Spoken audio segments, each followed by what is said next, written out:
La vitesse de la lumière, la limite de vitesse cosmique ultime. Einstein disait que rien ne pouvait aller plus vite. Mais est-ce vraiment le cas? Il y a maintenant une avancée spectaculaire qui remet fondamentalement en question nos certitudes sur la vitesse de la lumière. Ce qui a été découvert lors d'une nouvelle expérience spectaculaire pourrait changer à jamais notre conception de l'univers et peut-être même nous ouvrir la voie vers les étoiles. Restez absolument jusqu'à la fin, car ça va être super passionnant. Bienvenue à tous, les amis.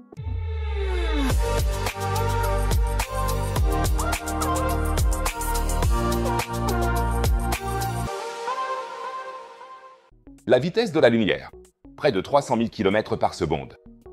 C'est tellement rapide qu'on pourrait faire le tour de la Terre en seulement un septième de seconde. La lumière est incroyablement rapide, mais existe-t-il quelque chose d'encore plus rapide? Si des questions cosmiques comme celle-ci vous fascinent autant que moi, alors abonnez-vous tout de suite à la chaîne. S'abonner ne coûte rien. Vous ne raterez plus jamais une vidéo et vous m'aiderez en même temps. Merci beaucoup, les amis. Plongeons maintenant directement dans le monde fascinant de la vitesse supraluminique. Au Lawrence Livermore National Laboratory, des chercheurs ont accompli quelque chose d'incroyable, une expérience où une impulsion lumineuse a dépassé la vitesse de la lumière dans un plasma. Comment est-ce possible, alors qu'Einstein nous a appris que rien ne peut aller plus vite que la lumière? L'une de ces constantes de la nature est la vitesse maximale c, plus communément appelée la vitesse de la lumière. Albert Einstein a établi dans sa théorie de la relativité que la vitesse de la lumière se déplaçant dans le vide ne change jamais. Arrondi à 300 000 km par seconde, la lumière se déplace dans le vide à la vitesse la plus élevée concevable dans notre univers. Cependant, le terme « vitesse de la lumière » n'est pas vraiment une désignation précise, et cela pour deux raisons. Premièrement, ce n'est pas seulement la lumière qui atteint cette vitesse maximale, mais aussi toutes les autres ondes électromagnétiques. Deuxièmement, la lumière peut aussi être plus lente, selon le milieu qu'elle traverse. Dans l'eau, par exemple, la vitesse de la lumière est réduite à un peu moins de 231 000 km par seconde. La vitesse de la lumière peut donc varier, ce n'est que dans le vide qu'elle atteint sa vitesse maximale. Jusqu'ici tout va bien, mais certains d'entre vous se demandent sûrement « Mais pourquoi doit-on respecter les lois de la nature ?» Je déteste les règles. Imaginez un vaisseau spatial qui file à toute allure à travers l'espace. J'ai spécialement créé pour vous ce tableau absolument scientifique et précis. Notre vaisseau spatial se déplace à travers l'espace et le temps. Plus il se déplace rapidement dans l'espace, plus le temps passe lentement. Cela découle du concept d'espace-temps, selon lequel l'espace et le temps sont indissociablement liés. Imaginons maintenant un photon, une particule de lumière. Évidemment, cela se déplace bien plus vite qu'un vaisseau spatial, à savoir dans le vide à la vitesse maximale c. Cette vitesse a un impact tellement énorme sur l'espace-temps que la composante temporelle disparaît complètement. Le temps est tellement ralenti qu'il s'arrête. Pour la lumière, le temps n'existe donc pas du tout, ce qui représente l'exploitation maximale de la relation entre l'espace et le temps. Il n'est pas possible d'aller au-delà de la disparition de la composante temporelle, et c'est pourquoi, à ce point de vitesse, la vitesse maximale est atteinte. Autrement dit, si vous voulez que le temps s'arrête, il vous suffit de vous déplacer assez vite.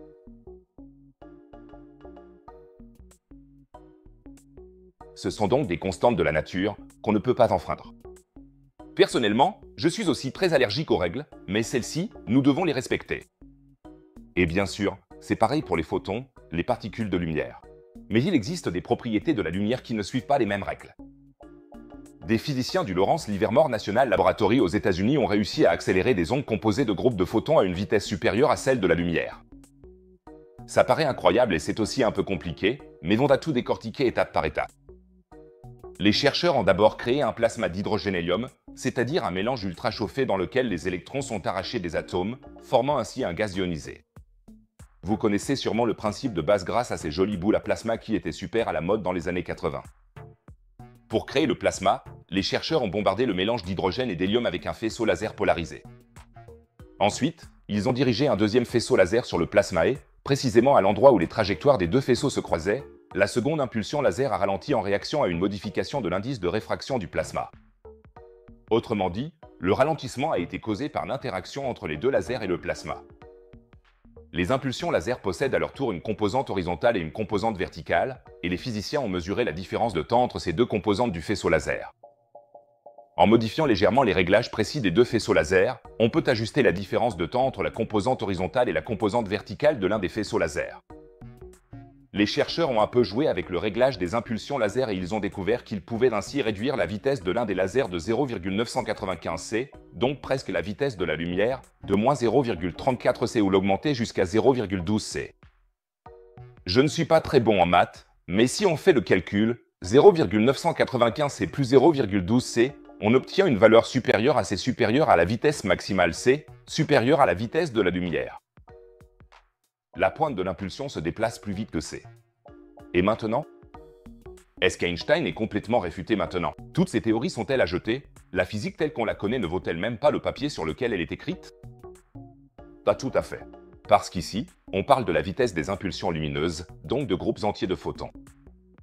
Et même si la plupart des gens ne le savent pas, la vitesse à laquelle les impulsions lumineuses se déplacent à travers un matériau peut différer fortement de la vitesse c, c'est-à-dire celle de la lumière dans le vide. Cette vitesse des impulsions lumineuses, appelée vitesse de groupe, peut être à la fois supérieure ou inférieure à c. Et cela a une grande influence sur la façon dont la forme d'une impulsion lumineuse se propage et se déforme lorsqu'elle traverse un matériau donné. Pour le dire plus simplement, les photons individuels se déplacent toujours à leur vitesse habituelle, mais leur danse collective s'accélère. Vous connaissez sûrement ça en boîte de nuit. Quand on est seul sur la piste de danse, on bouge plutôt timidement. Mais quand tout le monde commence à danser, que le DJ lance les Backstreet Boys et qu'on en est à son 10e gin tonic, là, ça décolle. Ça a l'air génial, non? Alors, quand est-ce qu'on commence à construire des vaisseaux spatiaux qui profitent de cette vitesse de groupe pour nous emmener vers les étoiles? Ça risque d'être un peu compliqué, car pour des processus plus complexes comme la propulsion ou la transmission d'informations, c'est la vitesse réelle des photons qui compte, et non la vitesse de groupe. Et comme nous l'avons déjà appris en détail, les photons individuels ne peuvent pas dépasser la vitesse maximale c. Aussi spectaculaire que soit l'expérience menée au Lawrence Livermore National Laboratory, elle ne nous apportera probablement pas tout de suite une propulsion plus rapide que la lumière. Mais cela ne veut pas dire que nous ne pourrons pas réaliser d'autres percées technologiques spectaculaires grâce à cela. Car ces avancées sont surtout incroyablement intéressantes pour la technologie laser. L'utilisation de courants de plasma pour amplifier ou modifier les propriétés de la lumière nous permet de construire des lasers high-tech avancés, lesquels sont essentiels pour toute une série de technologies du futur. Clément Goyon, le responsable de l'expérience, déclare « La lumière lente et rapide n'est que la partie émergée de l'iceberg ». La capacité à prédire les propriétés du plasma et à les utiliser à notre avantage est cruciale pour les expériences laser à haute énergie dans la physique des hautes densités d'énergie et la fusion par confinement inertiel. De tels lasers seraient par exemple nécessaires pour la mise en route d'accélérateurs de particules ou pour améliorer les installations de fusion nucléaire. C'est une technologie qui pourrait potentiellement nous fournir un jour une énergie quasi illimitée, ce qui serait également crucial pour la propulsion spatiale. Par des détours, ces expériences de plasma à vitesse supraluminique pourraient donc peut-être nous offrir un jour une sorte d'hyperpropulsion comme dans Star Wars.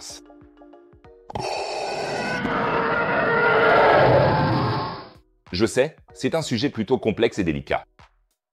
C'est pourquoi j'aimerais répondre à autant de questions que possible sur la vitesse de la lumière dans les commentaires. Qu'est-ce qui n'est pas encore clair? Qu'avez-vous toujours voulu savoir sur la vitesse de la lumière? Écrivez-moi toutes vos questions dans les commentaires ici. J'essaie de répondre autant que possible. Promis. C'est fou, non? Cette découverte soulève de nombreuses questions. Mais sommes-nous vraiment les seuls à faire ce constat? Pas du tout. Une autre force fondamentale de notre univers semble elle aussi ne pas respecter la limitation cosmique de vitesse d'Einstein, la gravitation. D'ailleurs, mon t-shirt est parfaitement dans le thème. Les t-shirts, des vidéos et plein d'autres objets galactiques comme des peluches de planètes et mes livres sont d'ailleurs disponibles dans ma boutique spatiale. Cliquez ici ou retrouvez tous les liens directement sous la vidéo. Chaque commande m'aide énormément et ce sont de super cadeaux de Pâques pour les geeks. Mais revenons au sujet, la gravité agit-elle peut-être même instantanément et serait-elle donc plus rapide que la lumière? Faisons un petit plongeon en profondeur dans la physique. Quand on commence à réfléchir de plus près à la gravité, ça devient vite mystérieux. Qu'est-ce que la gravité, au juste? La détection d'une particule de gravité n'a toujours pas été prouvée de façon indiscutable, et l'explication de la cause de cette force reste l'un des plus grands mystères de la physique. Mais indépendamment de la façon dont la gravité peut ou non être expliquée par la physique quantique, elle existe en tout cas d'une manière ou d'une autre, du moins c'est ce que je crois. Si jamais l'un d'entre vous flotte en apesanteur dans l'espace pendant que vous regardez cette vidéo, n'hésitez pas à me le dire dans les commentaires. L'un des aspects les plus déroutants de la gravité, en tout cas, c'est qu'elle semble agir instantanément. Ou bien, la gravité du Soleil, qui retient la Terre, nous parvient-elle aussi à la vitesse de la lumière? Pour résoudre cette énigme, il faut plonger un peu plus profondément dans la physique d'Einstein. Albert Einstein a découvert dans sa théorie de la relativité que l'espace et le temps sont indissociables. Ensemble, ils forment l'espace-temps, et la gravité influence l'espace-temps. Plus un objet est massif, plus l'espace-temps que l'on peut imaginer, pour simplifier, comme une sorte de grille est courbée.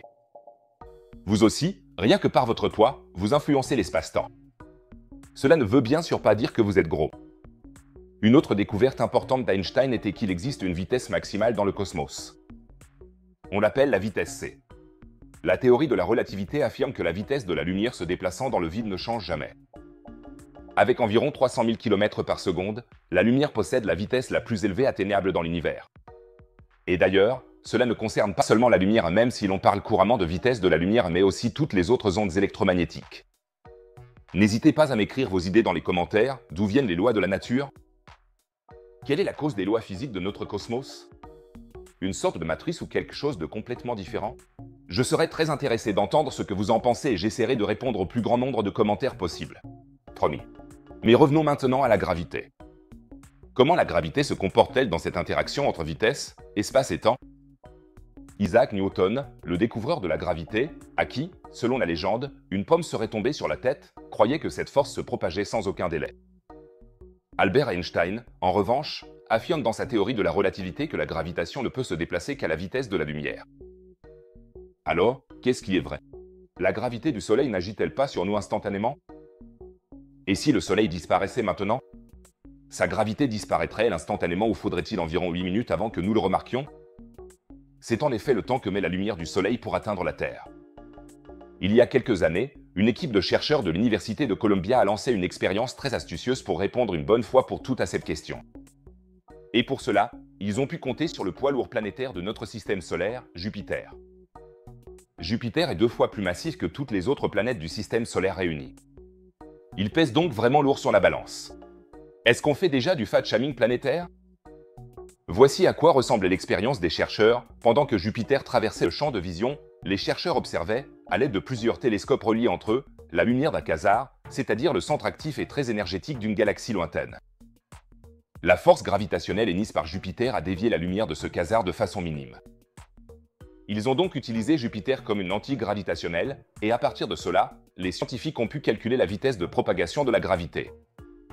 Une méthode aussi simple que géniale, en somme. Et le résultat, la gravité n'agit pas instantanément, elle se propage à la vitesse de la lumière. Cela a d'ailleurs été confirmé plus tard par les premières mesures des ondes gravitationnelles. Les ondes gravitationnelles désignent une sorte de vibration de l'espace-temps lorsque deux objets très massifs entrent en collision. Par exemple, lorsque deux trous noirs fusionnent, la trame de l'espace-temps commence à osciller, et cette oscillation a été détectée avec succès pour la première fois en septembre 2015 par les scientifiques de la collaboration LIGO, près de 100 ans après qu'Albert Einstein l'avait prédite. Les ondes gravitationnelles ne sont possibles que si la gravité se propage à la vitesse de la lumière. Selon la physique newtonienne, à laquelle certains scientifiques avéraient encore à l'époque, une telle onde serait impensable, car la gravité atteindrait la Terre instantanément. Bref, pour faire court, la gravitation se déplace aussi vite que la lumière et, bien que cela ait longtemps été controversé, on peut désormais le considérer comme prouvé.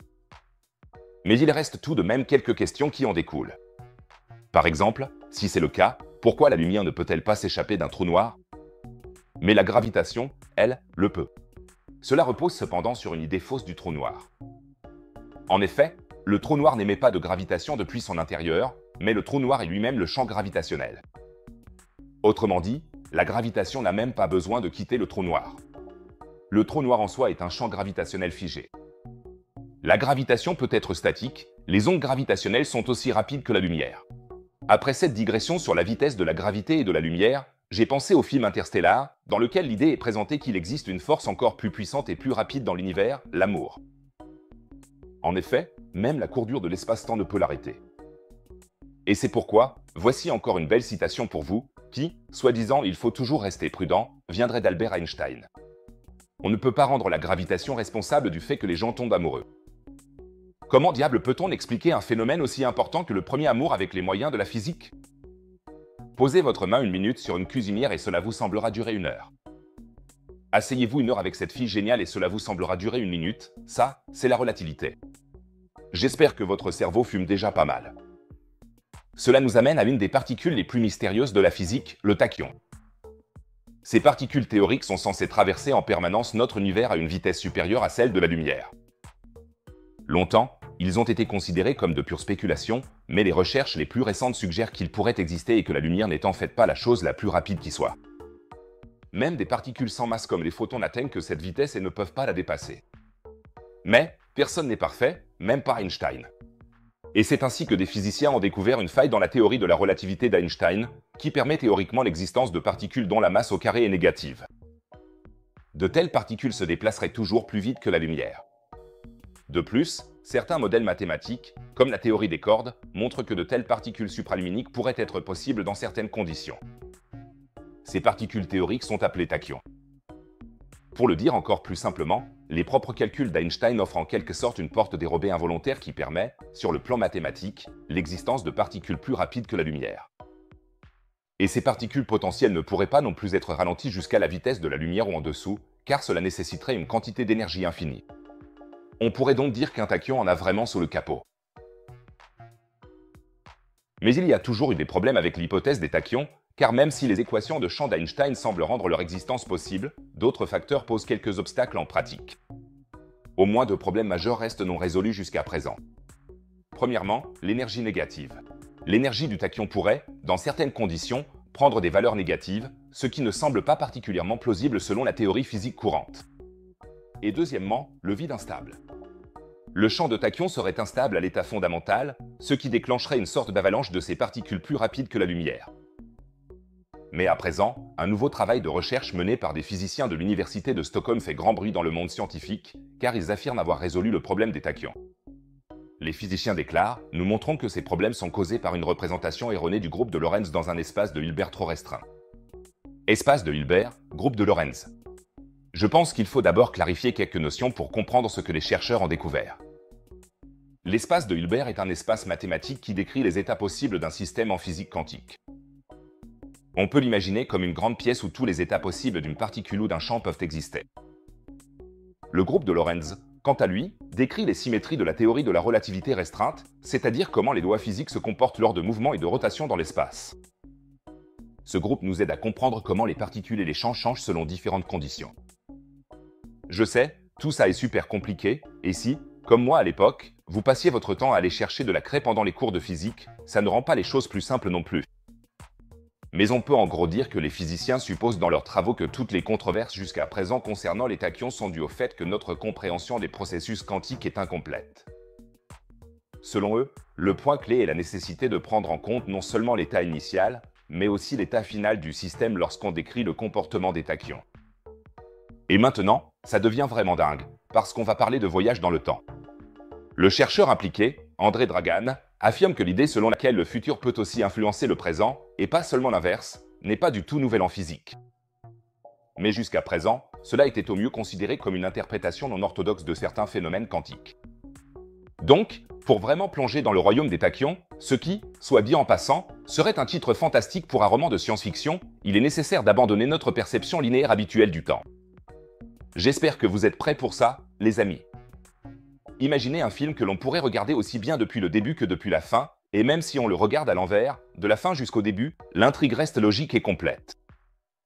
Selon les auteurs de l'étude, cette approche inversée du temps est la clé pour comprendre la nature des tachyons. Car en considérant le temps de cette manière, la théorie des tachyons devient mathématiquement cohérente. L'étude explique qu'en doublant l'espace de Hilbert, on établit un cadre covariant qui permet la quantification correcte des champs de tachyons et élimine tous ces problèmes. Les physiciens quantiques ont vraiment l'habitude de s'exprimer de façon compliquée.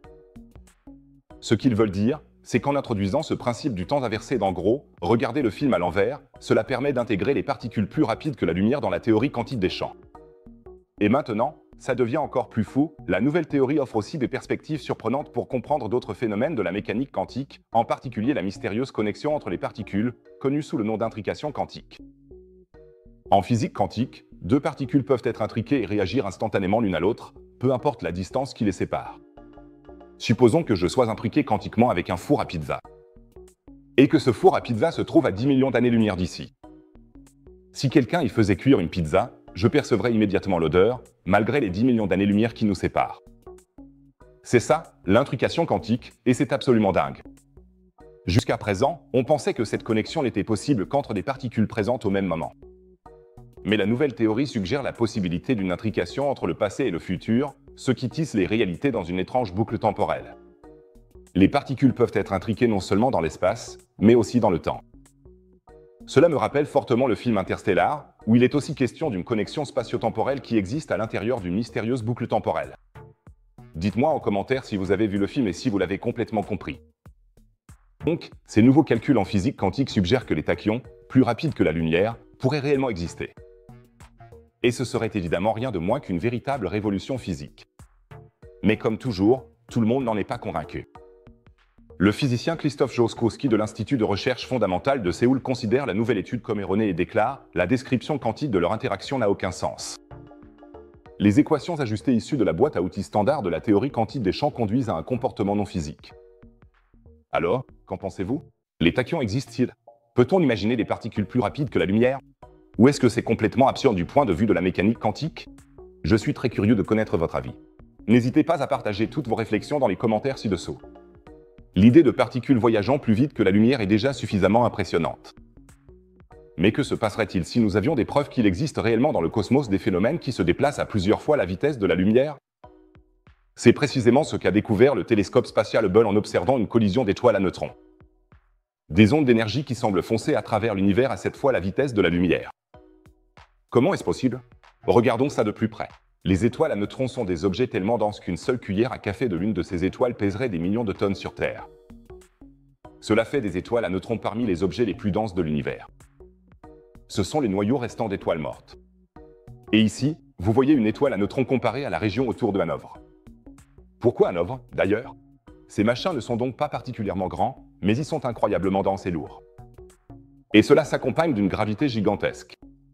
Lorsque deux étoiles à neutrons s'approchent trop l'une de l'autre, elles entament une sorte de danse mortelle stellaire en se précipitant l'une vers l'autre, ce qui finit par une collision violente qui projette des ondes gravitationnelles et des rayons gamma dans l'espace. En 2017, la NASA a observé une telle collision d'étoiles à neutrons avec le télescope spatial Hubble. Mais l'analyse des données a pris plusieurs années et n'a été publiée que récemment.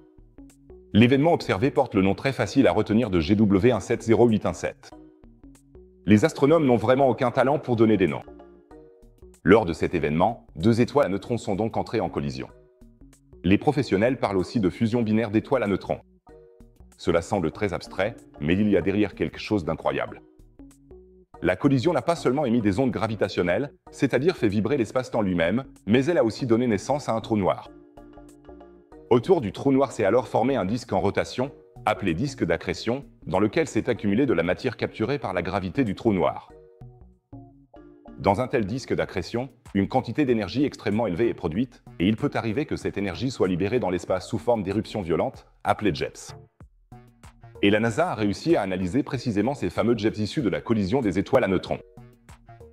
Et le résultat a probablement laissé les scientifiques complètement bouche bée, car les mesures précises ont clairement montré que le rayonnement électromagnétique se déplaçait à une vitesse absolument stupéfiante, atteignant cette fois la vitesse de la lumière dans le vide spatial. Et appelez-moi vieux jeu, mais en principe, ce n'est pas possible. Depuis Albert Einstein, nous savons que la vitesse maximale c, en tant que constante de la nature, est la chose la plus rapide qui puisse être atteinte dans notre cosmos. Et la vitesse de la lumière dans le vide correspond à cette vitesse maximale c. Une vitesse 7 fois supérieure à cette limite remettrait complètement en question tout ce que nous pensons savoir sur la lumière et la théorie de la relativité. Faisons un petit jeu. Avant que je vous présente l'explication proposée par les chercheurs pour cette mesure curieuse, écrivez-moi dans les commentaires comment vous expliqueriez cela. Comment les rayons peuvent-ils apparemment se déplacer à 7 fois la vitesse de la lumière? Notre compréhension de la vitesse de la lumière est-elle erronée? Y a-t-il une erreur de mesure? J'attends avec impatience vos théories les plus passionnantes et j'essaierai d'y répondre autant que possible. Promis. Les gars et les filles de la NASA sont intelligents et ont tout de suite su qu'il devait y avoir une explication à la supposée vitesse 7 fois supérieure. Tout d'abord, ils étaient très heureux que Hubble puisse réaliser des mesures aussi précises. L'astronome impliqué, Kunal Pemuli, déclare « Je suis stupéfait que Hubble ait pu nous fournir une mesure aussi précise, qui rivalise avec la précision des radiotélescopes VLBI puissants répartis dans le monde entier. » C'était aussi la première détection combinée d'ondes gravitationnelles et de rayons gamma lors de la fusion d'une étoile à neutrons binaires. Donc, quoi qu'il en soit, c'est une performance absolument historique de la NASA et du télescope Hubble. Mais alors, qu'en est-il exactement de la vitesse de la lumière? La réponse est le mouvement superluminal. Mais qu'est-ce que ça veut encore dire? Le mouvement superluminal est un effet qui peut se produire lorsque la lumière s'approche de nos instruments d'observation et qui donne l'illusion que la lumière se déplace à une vitesse supérieure à la vitesse maximale c. Comme le jet issu de la collision des étoiles à neutrons s'approche de la Terre à une vitesse proche de celle de la lumière qu'il émet plus tard a à chaque fois une distance plus courte à parcourir. On pourrait dire que le jet poursuit sa propre lumière. En réalité, il s'est écoulé plus de temps entre l'émission de la lumière par le jet que ce que l'observateur pense. Et cela conduit alors à une surestimation de la vitesse de l'objet. Et dans ce cas, il semble qu'elle dépasse la vitesse de la lumière. Bon, soyons honnêtes, qui a vraiment compris ça? C'est bien ce que je pensais. C'est pourquoi, voici une explication un peu plus détaillée. Imaginez le trou noir avec son disque d'accrétion. Là-bas, des photons, c'est-à-dire des particules de lumière, sont projetés dans l'espace et avancent presque à la vitesse maximale possible. Ces photons vivent donc dans un monde relativiste. Pour eux, le temps n'existe pas, car plus on se déplace vite, plus cela influence le temps, et à la vitesse maximale, le temps ne s'écoule plus du tout.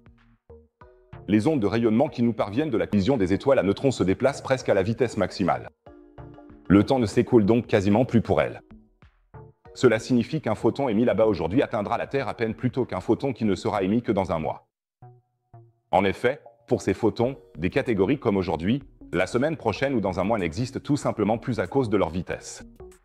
Autrement dit, l'intervalle de temps entre deux photons de ce type est bien plus court qu'un mois, ce qui donne l'impression que le rayon se déplace plus vite que la lumière. C'est ce qu'on appelle un mouvement superluminal. Je sais, c'est très complexe. Si vous avez encore des questions à ce sujet ou si quelque chose n'est pas clair, n'hésitez pas à me les poser dans les commentaires. La NASA a tout de même pu calculer à quelle vitesse les ondes de rayonnement se déplacent réellement. Le chercheur impliqué, Wenbin Liu, déclare « Notre résultat suggère que le jet se déplaçait à au moins 99,97% de la vitesse de la lumière lorsqu'il a été lancé. » Donc, certes, c'est bien plus lent que cette fois la vitesse de la lumière, mais pour être honnête, c'est encore incroyablement rapide. Et l'idée que, pour les photons, le temps n'existe presque plus et que, par des effets relativistes, on nous fait croire qu'il existe quelque chose de plus rapide que la lumière, c'est tout simplement fascinant, non? En quelque sorte, c'est une blague cosmique, et c'est définitivement plus intéressant que tout ce qu'on peut voir sur les chaînes de pranks habituelles sur YouTube. D'ailleurs, la première mesure précise de la vitesse de la lumière a déjà été réalisée en 1676. L'astronome danois Ole Rømer a utilisé pour cela le satellite Io de Jupiter. En se basant sur les temps d'éclipse de la Lune en fonction de la distance entre Jupiter et la Terre, il a pu vérifier la vitesse de la lumière. Et cette lune suscite encore aujourd'hui un grand intérêt, surtout pour moi, car elle est surnommée la lune de la pizza. MMM, une pizza. Toutes ces découvertes montrent que nous devons peut-être réévaluer les limites de vitesse cosmique. Mais qu'est-ce que cela signifie pour nos propres ambitions d'atteindre les étoiles? C'est là qu'entre en jeu le moteur révolutionnaire Sunbeam. Un concept qui pourrait permettre au sonde spatiale d'atteindre une vitesse rendant possible un voyage vers notre étoile voisine la plus proche, Alpha du Centaure. Attachez bien vos ceintures, nous partons maintenant vers les étoiles. Plus précisément, vers le concept de propulsion le plus prometteur pour le voyage interstellaire, le moteur Sunbeam. L'idée de base derrière tout ça est en fait assez simple. Au lieu d'emporter le carburant avec soi, l'énergie de propulsion doit être transmise à la sonde spatiale depuis l'extérieur, à l'aide d'un faisceau de particules tiré depuis une plateforme située près du Soleil. Bon, finalement, ça n'a pas l'air si simple. En fait, ça paraît même carrément faux.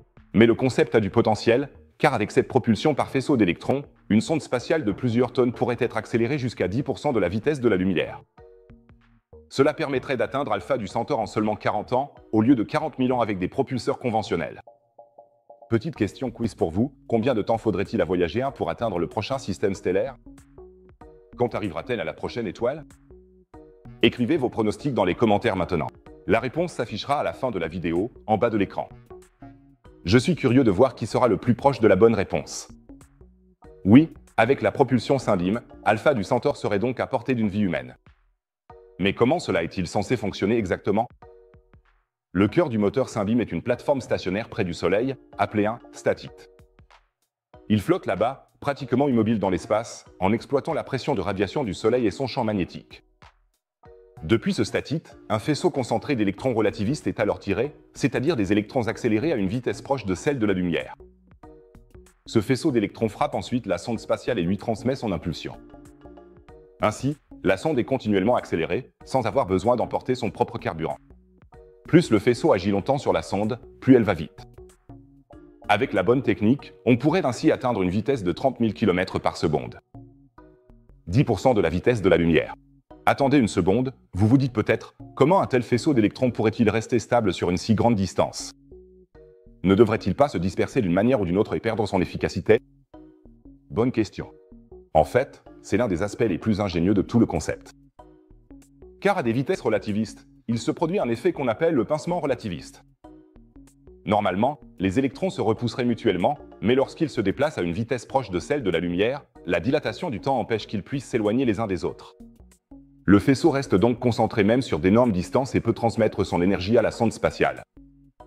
L'étude précise à ce sujet, la physique des faisceaux de particules chargées pour le transfert d'énergie et d'impulsion a déjà été largement étudiée dans la littérature interstellaire. Pour atteindre des distances de 100 unités astronomiques ou plus, les transmetteurs de faisceaux et les optiques de focalisation nécessaires représentent, bien qu'ils ne soient pas hors de notre imagination, une infrastructure spatiale à grande échelle qui dépasse nos attentes à court terme. C'est dingue, non? C'est la théorie de la relativité qui rend ça possible. Mais concrètement, qu'est-ce que ça apporte à la navigation interstellaire? Énormément de choses. Parce qu'à la différence d'autres concepts comme Breakthrough Starshot, où seule une mini-sonde doit être accélérée, la propulsion Sunbeam pourrait aussi accélérer des sondes spatiales plus grandes. Les scientifiques estiment qu'on pourrait transporter jusqu'à 1000 kg de charge utile. Cela correspond à peu près à la masse des sondes voyagées. Cela permettrait, pour la première fois, de véritables missions scientifiques vers d'autres étoiles. Imaginez un peu, dans 40 à 50 ans, une sonde spatiale pourrait atteindre le système Alpha Centauri et nous envoyer les toutes premières images rapprochées de Proxima b, la planète semblable à la Terre qui orbite autour d'une naine rouge là-bas. On pourrait enfin découvrir s'il y a de l'eau liquide là-bas, et peut-être même des formes de vie extraterrestres. Et ce serait sans doute la plus grande découverte de tous les temps. Mais comme toujours, il y a bien sûr un mais. Bien entendu, il reste encore plusieurs défis à relever avant que le premier moteur Sunbeam puisse être lancé. Le principal, c'est l'alimentation en énergie. Pour générer le faisceau d'électrons, il faut d'énormes quantités d'électricité. D'où viendra-t-elle? En plein milieu de l'espace? Les chercheurs ont trouvé une solution plutôt ingénieuse, des générateurs thermoélectriques qui transforment l'énorme chaleur près du Soleil en électricité. En quelque sorte, une immense centrale solaire dans l'espace. L'étude le décrit ainsi, des convertisseurs thermioniques à haute température, capables de fonctionner à proximité du Soleil, pourraient jouer un rôle décisif dans ce processus. Ces systèmes font l'objet de recherches actives et leur développement est crucial pour la faisabilité de la mission. Cependant, la technologie nécessaire doit encore être mise au point. Après tout, on parle ici de températures atteignant 2500 degrés. Un autre défi consiste à contrôler avec précision le faisceau d'électrons sur d'aussi vastes distances. Même de minuscules écarts suffiraient à faire manquer la cible au faisceau. C'est là que les scientifiques misent sur des technologies de pointe pour le guidage du faisceau, similaires à celles utilisées dans les accélérateurs de particules. Et en parlant d'accélérateurs de particules, le développement du moteur Sunbeam bénéficie énormément des avancées en physique des hautes énergies. Des installations comme le Grand Collisionneur de Hadron au CERN ont révolutionné notre compréhension des faisceaux de particules. Ce savoir est désormais intégré à la conception de la propulsion interstellaire. Un bel exemple de la façon dont la recherche fondamentale peut déboucher sur des applications très concrètes, et pourquoi, pour une fois, notre argent public est plutôt bien investi dans le cas du CERN. Mais venons à la question la plus importante, quand peut-on espérer le premier vol Sunbeam vers les étoiles? Malheureusement, cela ne se fera pas aussi vite. Le développement d'un système de propulsion totalement inédit demande du temps. Les estimations les plus optimistes tablent sur 20 à 30 ans avant qu'un prototype puisse être prêt à l'emploi. Et d'ici là, il reste encore beaucoup à faire. D'une part, il faut surmonter les défis techniques, et d'autre part, il faut aussi réunir le financement nécessaire pour un projet aussi ambitieux. Car on parle ici de coûts se chiffrant en milliards. Il faudra donc que plusieurs agences spatiales et des investisseurs privés collaborent. Ou alors, si jamais vous avez quelques milliards qui traînent sur votre compte épargne, je veux dire, les intérêts ne sont pas terribles en ce moment de toute façon. Malgré tout, je reste optimiste quant au fait que nous pourrons voir le moteur Sunbeam devenir réalité de notre vivant. Parce que ce concept est tout simplement trop prometteur pour qu'on ne continue pas à le poursuivre, non? Il pourrait bien représenter la percée décisive pour le voyage interstellaire. N'oubliez pas qu'il y a seulement 120 ans, la plupart des gens pensaient que les avions étaient impossibles. Aujourd'hui, il nous paraît tout à fait normal de voyager en avion autour du monde. Qui sait, peut-être que nos petits-enfants voyageront un jour tout aussi naturellement vers d'autres étoiles. Avec le moteur Sunbeam, ce rêve pourrait vraiment devenir à portée de main. Qu'en pensez-vous? Vivrons-nous encore pour voir la première sonde interstellaire? Ou bien le voyage vers les étoiles restera-t-il à jamais de la science-fiction? Écrivez-moi votre avis dans les commentaires. J'ai vraiment hâte de lire la discussion. Quoi qu'il en soit, le développement du moteur Sunbeam nous montre une fois de plus à quelle performance étonnante l'ingéniosité humaine peut parvenir. Que nous recevions ou non dans quelques décennies des images prises sur place d'Alpha Centauri. Rien que le fait d'essayer de repousser les limites du possible nous fait avancer. Et qui sait quelles technologies révolutionnaires verront encore le jour comme sous-produit de la recherche sur le Sunbeam. Tout comme autrefois, la recherche pour la mission Apollo a conduit à de nombreuses innovations qui façonnent aujourd'hui notre quotidien. De la communication par satellite jusqu'aux matériaux particulièrement résistants. Vous voyez donc, l'exploration spatiale n'est pas seulement pertinente pour quelques passionnés de l'espace comme moi. C'est un moteur d'innovation qui fait avancer toute notre civilisation. C'est pourquoi je trouve si important que nous continuions à emprunter de nouvelles voies avec audace, dans l'espace comme sur Terre. C'est dingue, non? Alors que nous continuons à explorer les frontières de la physique, de toutes nouvelles possibilités s'ouvrent pour l'exploration du cosmos. Peut-être qu'un jour, nous trouverons réellement un moyen de dépasser la vitesse de la lumière et de voyager vers des systèmes stellaires lointains. D'ici là, la question demeure, la vitesse de la lumière est-elle vraiment la limite ultime? Les dernières découvertes scientifiques laissent en tout cas planer le doute. Si vous ne voulez plus manquer aucun progrès sur ce sujet à l'avenir, n'oubliez pas de vous abonner à la chaîne et d'activer la cloche. Comme ça, vous ne raterez plus jamais une vidéo. Et maintenant, voyageons à la vitesse de la lumière jusqu'à Tchernobyl, car dans ma toute dernière vidéo, nous allons découvrir les bathyscaphes. Peu de gens savent qu'après la catastrophe nucléaire, des hommes courageux flottaient dans de lourdes capsules de plomb au-dessus du réacteur explosé pour effectuer des mesures cruciales. Une histoire incroyable, presque tombée dans l'oubli. Cliquez simplement sur la vidéo en haut à droite pour en savoir plus. C'est vraiment l'une des histoires les plus passionnantes dont j'ai jamais parlé ici sur la chaîne. Alors n'hésitez pas à aller y jeter un œil. Et si vous cliquez en bas à gauche, vous pouvez vous procurer dans ma boutique spatiale des planètes en peluche, de véritables météorites et mes livres. Chaque commande soutient énormément mon travail et ce sont les cadeaux de Pâques parfaits. Sinon, je dirais qu'on se retrouve dans la prochaine vidéo. Prenez soin de vous, les amis.